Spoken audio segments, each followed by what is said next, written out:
Seattle summer last year, we had the mayor, I think his name was Fry in Minneapolis. Remember when he said after the torching of the police precinct, it's just brick and mortar? And then we had the Seattle, liberal mayor in Seattle, I think Ms. Durham, say, well, it doesn't matter if they occupy and take over part of Seattle, it's a summer of love. And so whether it's the DA in Los Angeles County or the DA in San Francisco County who are letting out people not willy-nilly, but planned, because they don't believe these crimes are really crimes. Remember, it was Hannah Nicole Jones, the architect of the 1619 Project, that said looting and theft wasn't really violence. They don't believe these things are crimes, and they can't really blame the Republicans, not just because the data's not there and they're on record, but their own party foundation and base won't let them, because their own party doesn't think the crime really matters. These people, I mean, they're neo-Marxists, and it's sort of like a million people die, and one person dies, it's a tragedy. A million people die, it's a statistic. The crime is so out of control, they feel that that's a collateral damage to a more fair justice system. So I don't think they're going to. I think they're not going to deny it, because their party, an AOC foundation, will not let them deny it. Well, it creates this kind of funny moment where the Democrats who know how much damage this did to their cause in the last election, who are trying to be politically savvy, they're grasping at straws, trying to find something to seize on that will allow them to spin this away.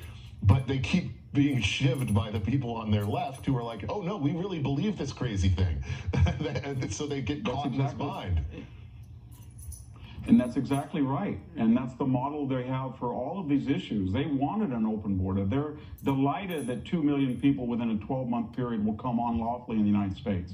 It's only the optics that Kamala Harris is upset about. They're delighted at $4.50 a gallon gasoline. They're delighted at racial tensions. It's only when the optics are such that they don't poll 51%, then the establishment says to the base, wait a minute, you guys, we got to hold on to power or you'll be out of a job too. So clean up your act a little bit and fake it a little bit better than you're doing. But I don't think they can do it because it's not just the big cities, Ben. I'm in Fresno County. Fresno's murder rate in the first 5 months is 325% above last year.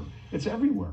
And they created it and they own it. And some people are happy within the party they do. Others are a little bit smarter and think the optics are bad.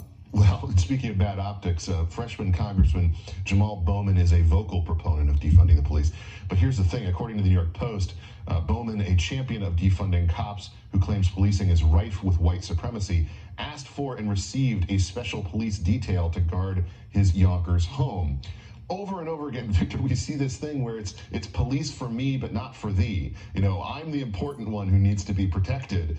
If people loot your store, if they damage your property, oh, well, that's just, it's over the course of systemic racism. That's just a drop in the bucket.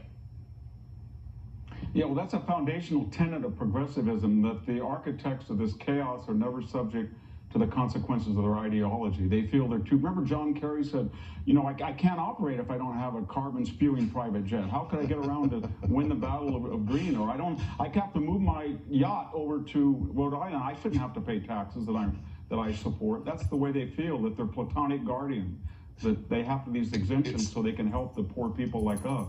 It's Nancy Pelosi saying, hey, I need my hair done. I have to go on TV. Victor, thank you so much for joining us.